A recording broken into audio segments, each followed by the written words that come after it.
让我们一起来领受上帝的话语，记载在新约圣经马可福音5章1到20节。马可福音5章1到20节，和本的圣经在42页的地方，其他版本我们请看荧幕。马可福音5章1到20节，他们来到海那边格拉森人的地方。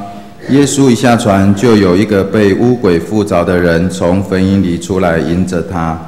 那人常住在坟茔里，没有人能捆住他，就是用铁链也不能，因为人屡次用铁脚镣和铁链捆锁他，铁链竟被他挣断了，脚镣也被他弄碎了，总没有人能制服他。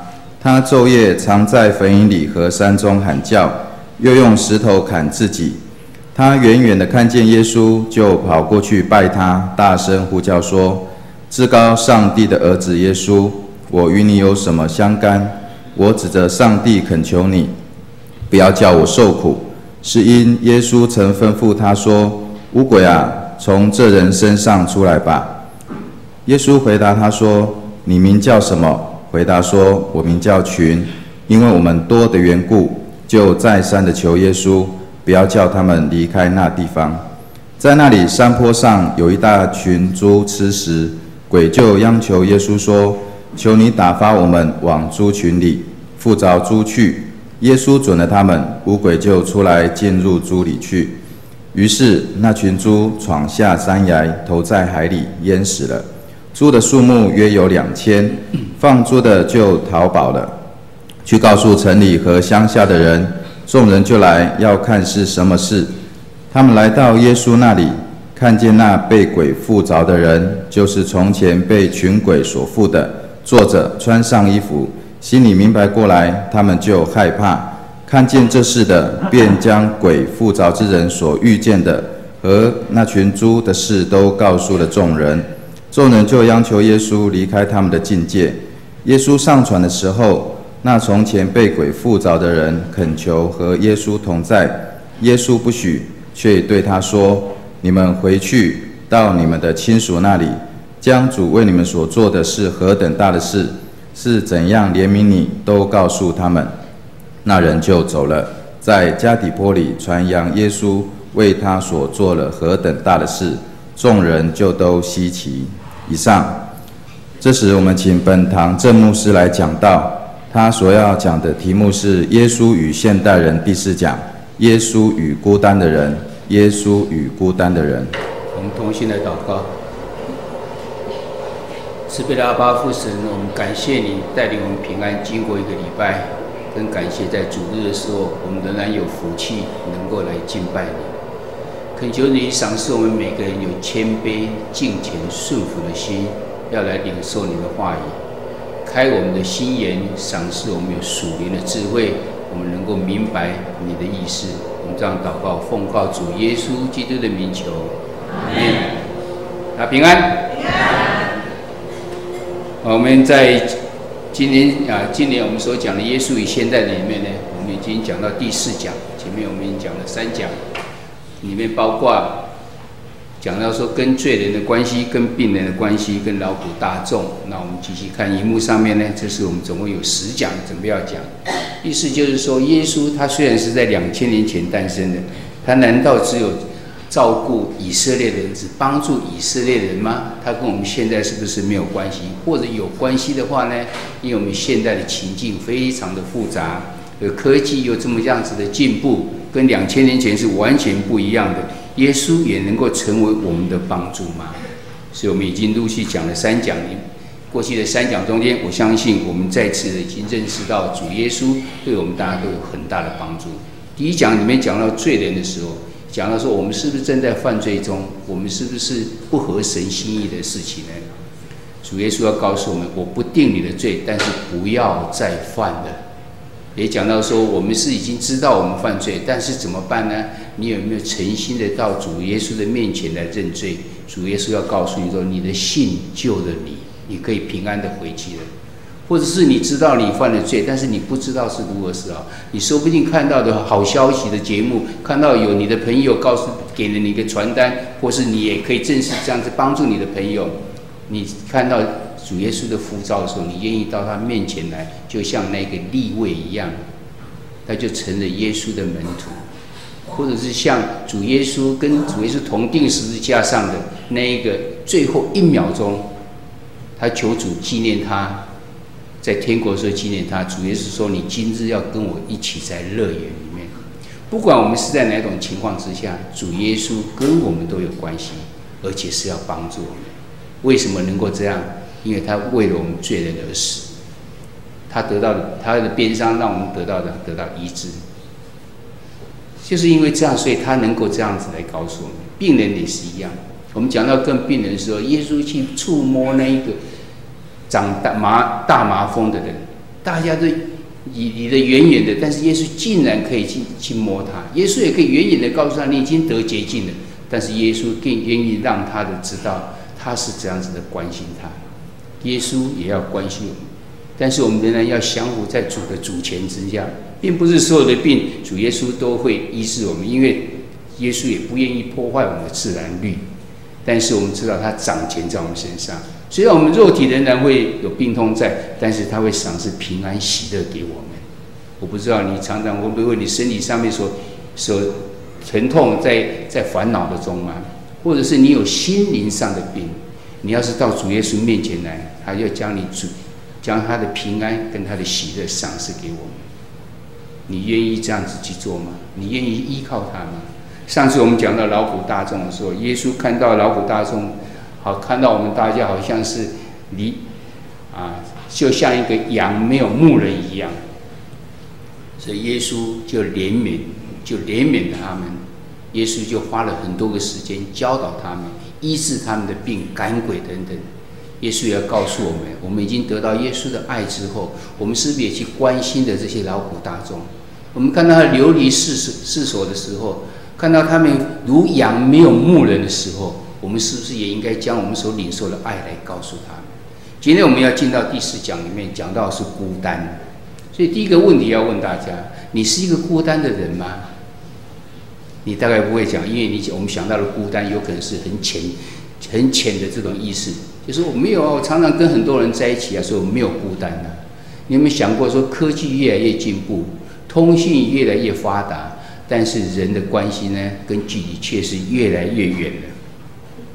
我们虽然现在有手机、有电脑、有什么 Skype 什么这些东西，就像常常牧师要跟孩子联络，只要打个电话，然后是用 Skype 就可以谈很久，然后也可以看到人。好像我们这方面的问题越来越少，人的关系虽然很远，不必要跑到那边去就能够跟人家谈话，但是你有没有觉得这样子的方便反而失去了一个我们人跟人见面的机会？觉得我们电话打一打就好了。台语说见面3分情，见面至少有3分钱。我们也失去了人跟人之间见面能够坐下来，能够让他看到我讲话的表情，我关心他的那一种关心，电话中好像听不出来，也看不到他的脸的样。难道真的这种方便已经造成我们更好吗？关系能够更好吗？或者是我们常常看到，我们现在的同一栋大楼里面，同一层楼都不一定会认识，更何况讲到其他的大楼，就像住在一个完全不相识的人的地方。但是你要是住过乡下，你就知道，乡下人差不多谁都认识。一个陌生人进来，大家都知道，这个人是陌生人哦。我们现在根本就没有办法，就人与人的关系好像就已经非常的冷淡了。我们现在有一个新的名词，不是叫宅男宅女吗？他可以不出门，他可以1个月不出门都没有问题，所有的事情都透过电脑、手机这些就能够解决。吃的东西也是一样，你电脑上打一打，人家就送过来，或手机打一打，他就送过来。有金钱上有买什么东西，也在网上买就好了。有金钱的交易也是上网去直接去拨款就可以了。所以你可以整个月都不出门都没有关系，人跟人的关系好像就根本就不见了。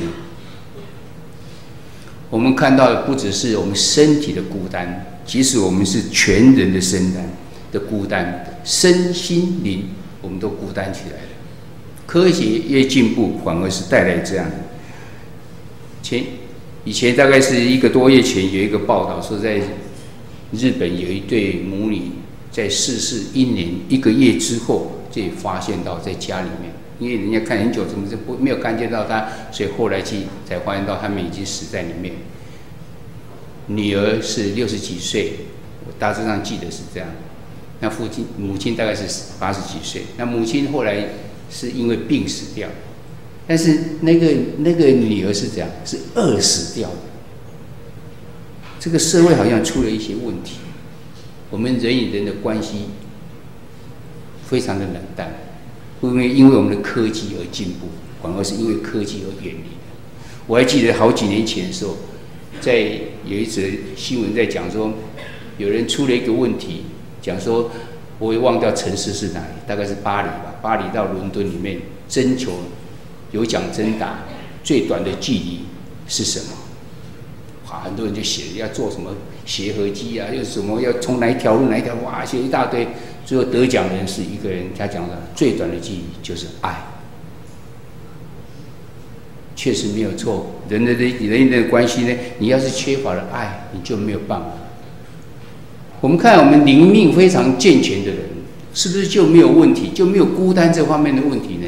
所以圣经里面在列王纪上18章跟19章记载了一个故事，讲说以利亚他是一个灵命非常好的，因为他是记载的说，他一个人去对抗巴力450个先知，再加上耶洗别的所供养的亚瑟拉的400个先知，总共是850个先知。他一个人去对抗他，当然不是他厉害，他靠神的力量，他透过一个祭坛，然后等等，我们自己回去看这个记载，很多人都很熟悉。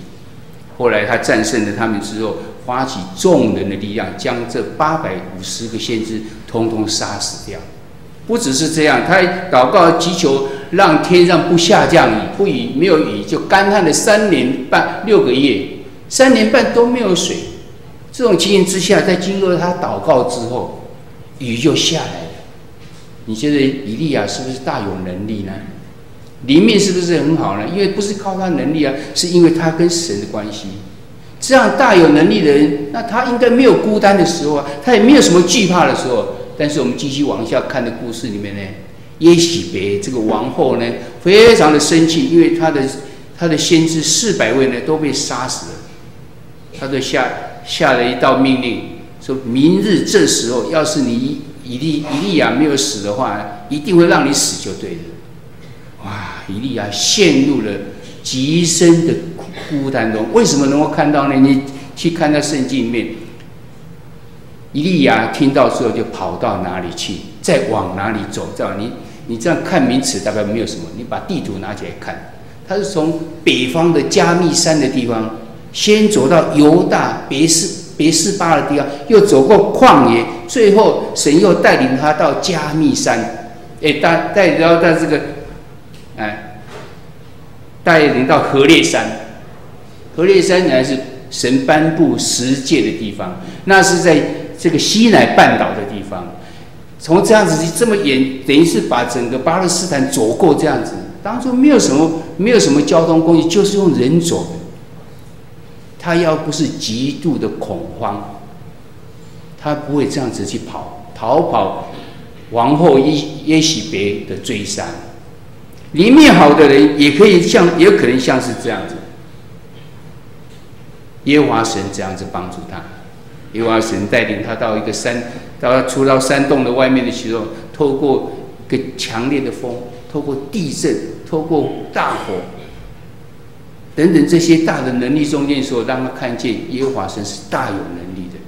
再告诉他，你必须要去高立2个王，同时去高立以利沙来接续他，让他知道，还告诉他，在以色列的人当中还有7000个不拜这个巴力神的人，让以利亚重新得力起来。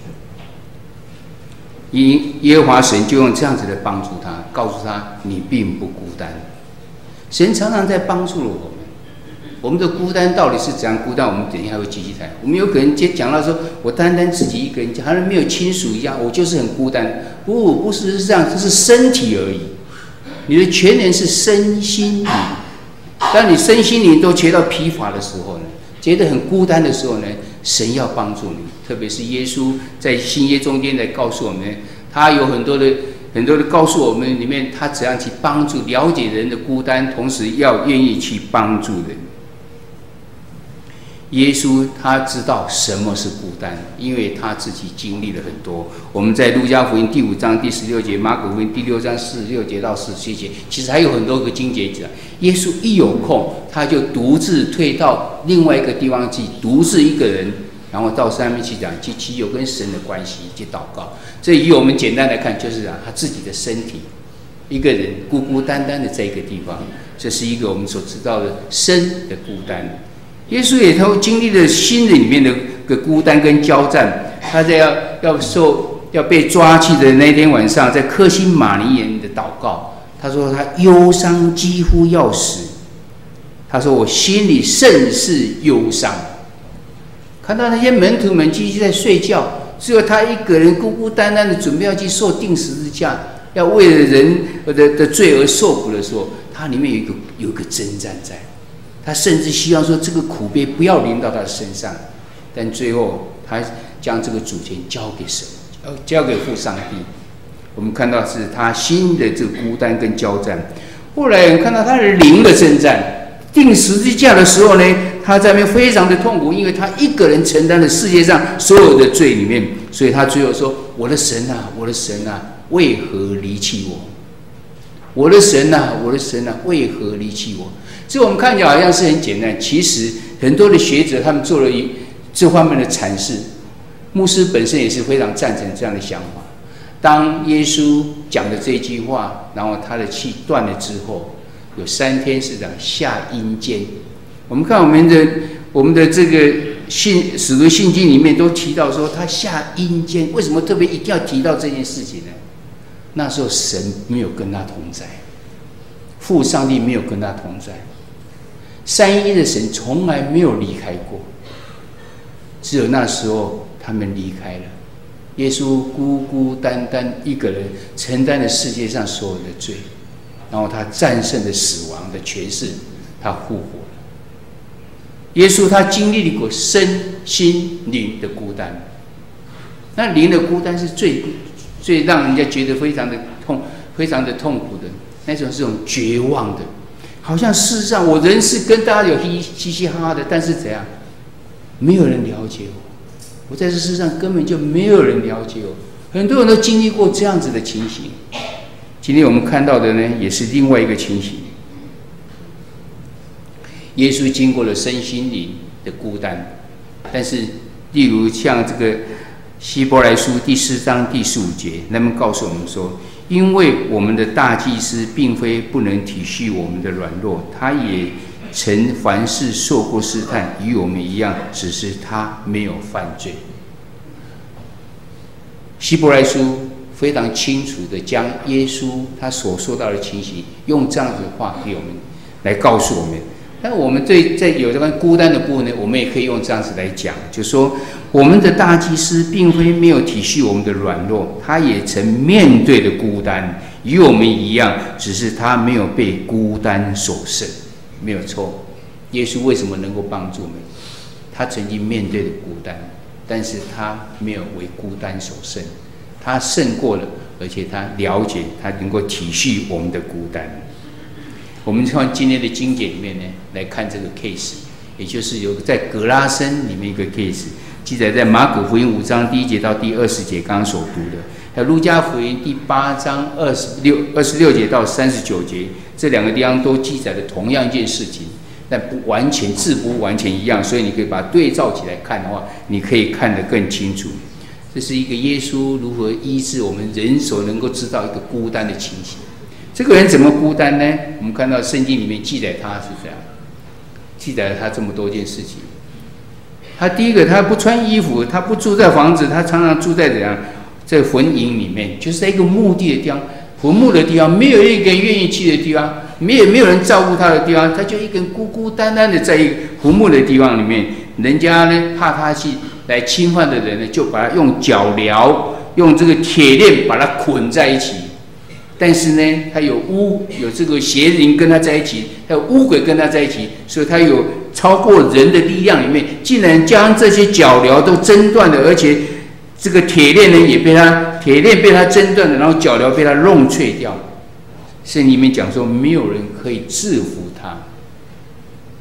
他常常在昼夜里面，白天晚上都在山里面，在坟墓这个地方呢，在那边喊叫着，甚至用石头打自己，伤害自己。原来他是因为被鬼附着的。后来耶稣要赶他的时候，问他说：“你到底叫什么名字？”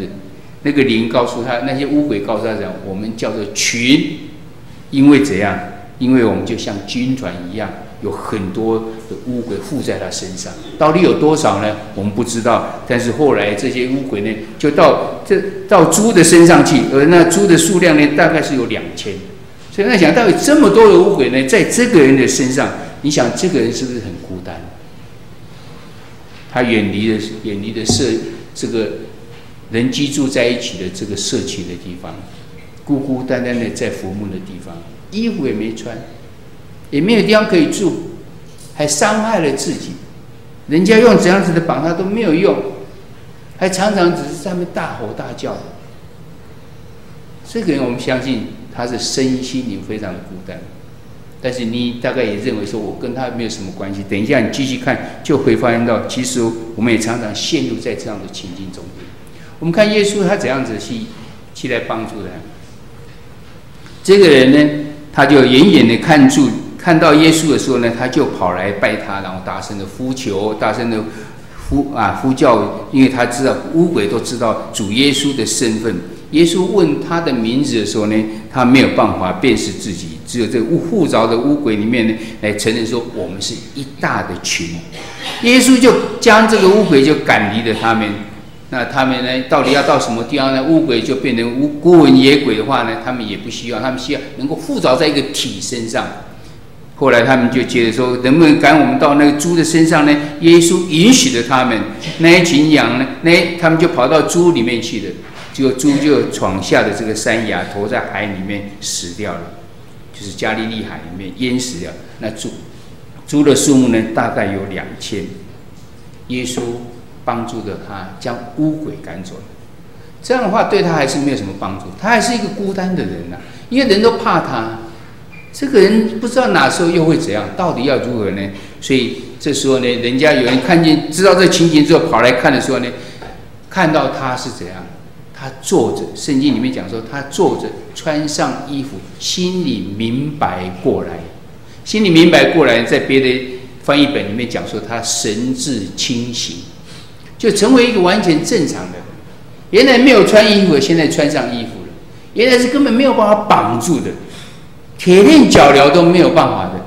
但是他已经坐在那个地方，而且神志非常的清醒。这样的情形的时候，然后人家看到这样就怕耶稣了。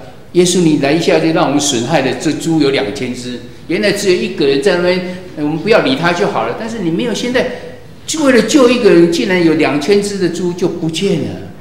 所以他们就请耶稣能够离开那个地方。当耶稣要离开的时候呢，那个人呢也要愿意要跟耶稣一起走。耶稣告诉他说：“你回家去，到你的亲属那里，将主为你所做的事，何等大的事，是怎样怜悯你，都告诉他们。”耶稣医治了他以后，要他能够回家去，要他能够跟家里的人团契，让他不再是一个孤单。他从前是非常孤单，都没有人，但是他现在已经正常了，他的身心灵都得到医治。主耶稣要他回去，说你已经不再孤单了，你反而去要将神对你的恩典，神对你的怜悯呢，要让更多人知道。果然是这样做，所以后来记载一个说，众人都稀奇主耶稣他所做的事情，看起来到目前仍然是2000年前的事情。格拉森的一个被鬼附的人，被一个群的鬼所附的人，跟我们有什么关系呢？主耶稣当初帮助了他们，他现在怎么帮助我们？我们来看耶稣对现代人的这样帮助。我们许多的人呢的孤单的灵魂，其实有这种状况在。第一个，我们看到我们与家人、与朋友疏离，我们常常载在自己的自我的中心的孤单世界里面，就像住在坟茔里面。我们不是自己身体的孤单，这样子叫做是孤单。我们常常是自我中心，就是一种孤单。你看不见别人的想法，你看不见、听不下去别人所告诉你的，你是自我中心，一切都是我自己。你就是被绑在自己的这种孤单里面。我们跟刚才的那个格拉森人来对照，怎样？他来讲说，不穿衣服，不住房子，常住在坟茔。我们常常住在我们自己的心里面，只有我眼中只有我自己一个人，不是很像吗？第二个，我们看，我们常常被罪、被药物、被网络、被情欲、被金钱、被贪婪、被无意之所捆锁住了。我们常常被一些这种东西所捆着，神所看为不喜欢的事情，我们被他捆绑了。我相信很多的父母们都为了他们孩子，自从介入网络之后，他们开始非常担忧。一天要是没有上网了几个小时，课本也不看，就是要上网，都不知道如何是好。你把电脑关起来，他到外面去，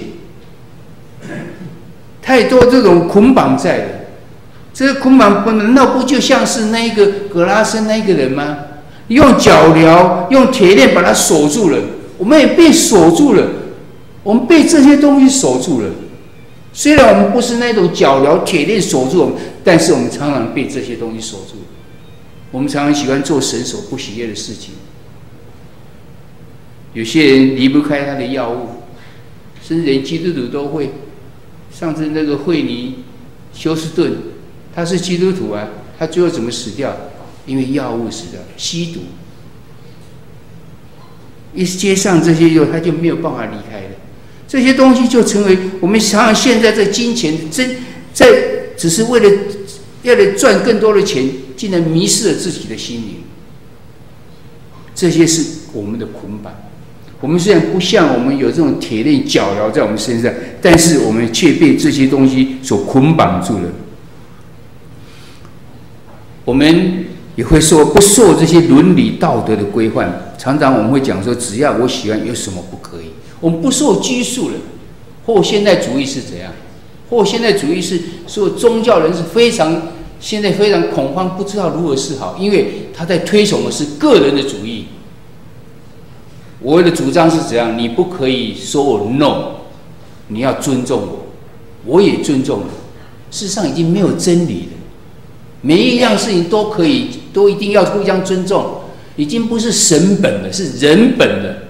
你看美国，原来是神本为立国的，现在已经什么东西都人的主权已经人权高过神权了。连学校开始要读经、要祷告，都说这是违法的事情。人已经开始看到不受这些的规范在了，已经没有受到任何能够控制你的。就跟格拉森里面的这个人一样，他挣脱了所有的这些铁链脚镣，没有人能够制服他。我们好像跟他的格拉森跟我们没有关系，但是你想想是不是啊？我们圣经里面所讲的，这个格拉森只不过是身体的部分，但是我们能想想看，我们的人不是只有身体，我们是全人，身心灵的部分。我们是常常也不受这个伦理道德的规范呢。我们是常常只要我喜欢，有什么不可以呢？我们已经不受了约束，我们是不是这样的人？我们是不是作业常常在孤单的在心里面喊叫，也借着怎样？借着音乐，借着打扮，借着我行我素，来发出我们内心孤单的这个呐喊呢？你想格拉森的那个人为何要在昼夜都在坟墓里面，在山里面去呼喊呢？为什么呢？它是一种释放，因为他太孤单，他只能用的这样子。所以看这个的对应不是这样子吗？我们常常会讲说哪一个人爱作怪，爱怎样？其实他就是一种表现。他觉得他不用这样子的话，没有办法将他里面的那些孤单能够怎样能呈现出来，或是讲吸引别人的注意。我们是不是也常常这样呢？我们也是一样，像格拉森的那个人一样的同样的孤单。伤害自己，伤害别人。常常我们看到现代人不自爱，为什么要吃吸毒呢？不自爱啊，伤害自己的身体，伤害自己的心理，还伤害了别人。格拉森的这一位怎样？他用石头砍自己，也是伤害自己。我们也是伤害自己呀，只是我们伤害更严重。我们伤害是我们的心灵的部分，他们还伤害了别人。我们被心灵里面的一群的这些东西，包括了情欲，包括了罪污，包括了邪灵所辖制的，所以我们个人心里永远就是孤单无助的。我们就跟葛拉森这位一样，他是污鬼，一群的污鬼在他的身上，就像一个军团一样，大概有2000个这么多在里面。我们可能会觉得说，我不可能这跟葛拉森这个鬼妇人有什么关系呢？他被隔离的啊，隔离在旷野的地方啊。我们很自由啊，我们没有这样，我们很自由，我们还有很多的酒肉朋友啊，我们可以随心所欲啊。但是我告诉大家，这只不过是另外一种形式的孤单而已。我们跟他很像。我相信我们刚刚讲的有六个情形，我们或多或少都有中间的这个情形在我们中间。孤单并不是表面上身体的孤单而已，我们的身心灵有很孤单的。你没有确实感，你没有那种把握的话，就是你在孤单。当这样子孤单的时候呢，主耶稣要来医治我们。主耶稣怎么医治我们呢？主耶稣他经历过了孤单，我们看到了，他也医治了孤单，我们也看到他医治了葛拉森的这一位。主耶稣他愿意，而且要赶除我们孤单人心灵的情欲、罪污、邪灵，而且要讲医治释放来自罪、药物、网络、情欲、金钱、贪婪、物欲的这些捆绑。即使这些捆绑是一大的群，耶稣呢，他可以释放孤单的灵魂。最后要叫他坐着，穿上衣服，神志非常的清醒，心里明白过来。耶稣他要帮助你，但是耶稣帮助你不只在此停掉而已。当我们得到帮助，我们就非常喜悦，希望跟耶稣在一起。我们就盼望过耶稣，你到哪里我就跟着去，好吗？耶稣要告诉他怎样，你要回去，回到你的家里面去，你要告诉你的亲戚朋友里面，耶稣的灵明怎样子到你的身上去。你要告诉你的亲戚、家人跟朋友，要建立正确亲密的关系，然后使众人看见的都稀奇。为何会稀奇呢？原来跟原来已经不一样了。耶稣要帮助孤单的人，我相信每个人都知道。但是我们有没有像这个格拉森子这位呢？你受到医治之后，你希望能跟耶稣走，耶稣要告诉你，你要回到你的家里去，你要让你的家人让他知道耶稣怎样做成在你身上的恩典是什么，怜悯是什么，也就是要我们将我们所领受到的爱能够去告诉别人，让别人也能够去领受到。所以一方面我们是可以知道耶稣要帮助我们，我们也知道怎么去帮助他。所以我们在决议里面来告诉我们说，你心里面是不是常常成为一个孤单人？你是否心里面与生活中已经有一大群各式各样的东西，但仍然无法得到心灵的平安与喜乐呢？也得不到生命的满足呢？污鬼是一群在格拉森那个人的身上，这一群是什么？在我们现代人来讲，不一定是污鬼，有很多的欲望，有很多的东西在我们心中，就刚刚讲的那一些，有这么多的道理，但是你竟然没有办法得到安宁，那就是捆绑着你，已经受到一捆绑，你已经感受到没有办法感受到平安跟喜乐吗？耶稣他经历过的孤单，也了解孤单，他曾经为了你我孤单的被钉在十字架上，他也曾经孤单的承担了你一切的罪，他愿意来医治你的孤单，来释放你的灵魂，你愿意来更深认识他，接受他的救恩，邀请他做你的救主，在他的爱中得到真正的释放吗？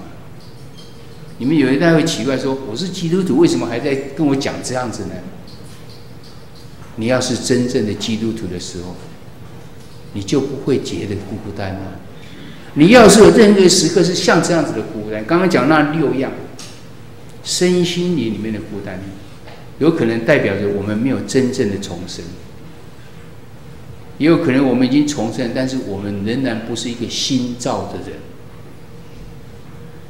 主耶稣告诉我们，当你接受了他之后，你就是一个新造的人，你不再是老我，是新造人。在主耶稣的爱里面，怎么会有孤单呢？很显然，我们不是只有脑袋里面的认识知道这件事情而已。我们需要的是怎样跟神建立一个亲密的关系起来？你真正的认识他，你真正的耶稣成为你的生命的救主，他是这样子来帮助的你，不是只有嘴巴讲讲我知道耶稣，你愿意帮助我，你是救主，这样你就得到了帮助。No， 跟神的关系乃是一个关系，跟神的市长是一个关系，不是只有口头上认识而已。你怎么能够建立这样子的关系存在呢？我不知道你有没有浸泡在神的恩典中间？你如何浸泡在神的恩典中间呢？你要从他的话语中间来得到帮助。我们今年常常一直在提醒大家，你要读上帝的话语，意思就是你要浸泡在上帝的话语中间，因为上帝的话语乃是大有能力的。你如果能够跟神建立一个关系呢，主耶稣到世上来，其实是神的话到世上来，带着真理。因为主耶稣告诉我们，我就是道路，我就是真理，我就是生命。真理是什么？就是上帝的话一样。上帝的话已经借着耶稣到我们地面上来了，所以你最简单能够接受耶稣的方法是这样，不是我口头讲我信靠耶稣，不是这样。但是圣经里面所讲的话，我们竟然没有去领受，我们竟然没有去听，我们没有去把它行出来，这样你怎么说是我是耶稣的门徒呢？所以今年中间，我们再次的提醒大家，包括牧者也是这样，包括我们的长子们都是一样，我们一再的提醒，因为我们人很软弱啊。如何能够在1年中间重新起来？怎样读上帝的话语，就是接受耶稣到我的生命中间，因为他就是真理。上帝的话语就是真理。耶稣说：“我就是道路，我就是真理，我就是生命。”你要是不借着耶稣，你就没有办法到父那个地方去。我们怎么跟耶稣建立亲密的关系？他怎样帮助我们这孤单的人呢？原来我们浸泡在他的真理中间。我常常追求他的话语，他的话语就改变我的生命，我就成为一个新造的人，我就不再是一个孤单的人。所以还是再次的勉励大家，我们要常常读上帝的话语。我相信有很多人都没有将上帝的话语圣经读过一遍，没有问题，还不太迟。我们现在推广的是用每日研经释义来看的话呢，已经开始5年中间你就可以读一遍了，就是没有压力之下。你觉得太慢了，就一天读3章，1年就读完了。还是太慢了，你一天读10章，4个月就读完了。你一天读20章，2个月就读完了，1年里面就可以读6遍。但是我们的软弱常常会造成我们有毅力更重要。邀请大家常常读上帝的话语，跟上帝建立一个亲密的关系。你浸泡在上帝的恩典中间，你就能够领受到主耶稣跟你的关系。我们每个人都是孤单的人，不要否认，每一个人都是孤单的人。身心灵中间有很多的孤单在，主耶稣要告诉我们，他要帮助我们。如何帮助？你要浸泡在他的话语中间。当我们已经得到帮助之后，主耶稣不只是这样，他告诉你回家去，将告诉你所认识的人，将你所领受的恩典，你领受的这些怜悯告诉别人。所以这边告诉我们说，主耶稣已经医治孤单释放人，他要你也能够帮助在你周围孤单的人。你要如何帮助他呢？你要如何帮助他？你不可能成为耶稣啊！你怎么去帮助他？你带他认识耶稣。你愿意在这个礼拜中间为某一个人，或是为了主来做一件事情吗？我不知道我们这些问题、这些挑战，在你真正的来的一周中，你真的有没有去思考这个问题，去帮助别人吗？主耶稣不是2000年前的主耶稣，他现在仍然活着，在你我的心中，他要帮助我们。现代人中间孤单的人太多了，每一个人都是身心里都有间接的孤单，神要帮助我们。盼望我们都能够得到帮助，也能够得到帮助之后去帮助所需要的人。我们同心来祷告。慈悲的父神，我们感谢你，因为你知道我们的软弱，你就差遣了主耶稣道成肉身到世上来帮助我们。从他在世上的时间中间，他如何将神你的这些你的心意来教导我们，也透过实际上人的欠缺、身心灵的欠缺来医治他们，来医病赶鬼。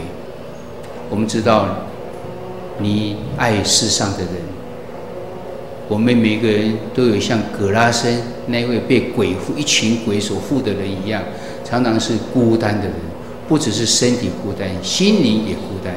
但是主耶稣，你要告诉我们，你要帮助我们，你要释放我们，你要让我们能够得到平安喜乐，让我们能够紧紧的依靠你，我们紧紧的浸泡在主你的话语中，因为主你就是真理。让我们能够跟神来建立一个亲密的关系，就要成为我们的帮助。祈求神你来帮助我们，我们献上我们的感恩与祈求。这时候我们要再次用主耶稣告诉我们的新的诫命，再次来立约。你要尽心、尽性、尽意爱主你的上帝，这是诫命中的第一，且是最大的。其次也相仿，就是要爱人如己。这2条诫命是律法和先知一切道理的总纲。我赐给你们一条新命令，乃是叫你们彼此相爱。我怎样爱你们，你们也要怎样相爱。你们若有彼此相爱的心，众人因此就认出你们是我的门徒了。